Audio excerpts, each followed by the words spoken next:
کہ قرآن مجید تو آج سے 1400 برس پہلے جو ہے نازل ہوا ہے، اس وقت انسان کی جو مادی معلومات تھی وہ اتنی کم تھی کہ قرآن مجید میں فزیکل فینومینا کا جو تذکرہ ہوا ہے ان کو صحیح طور پر سمجھا نہیں جا سکتا تھا، اس لیے کہ ابھی ہماری معلومات اس کائنات مادی کے بارے میں بہت محدود تھی۔ لیکن جیسے جیسے جیسے جیسے سائنس آگے بڑھی ہے، قرآن نے پہلے کہہ دیا تھا سنریہم آیاتنا فی الآفاق وفی انفسہم حتی یتبین لہم انہ الحق، یہ ہم قرآن تو آج دے رہے ہیں تمہیں،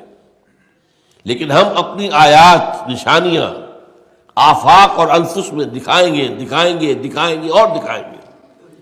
یہاں تک کہ یہ بات تم پر بالکل واضح ہو جائے گی، مبرہن ہو جائے گی، یہ قرآن حق۔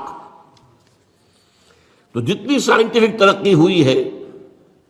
اس نے ثابت کیا ہے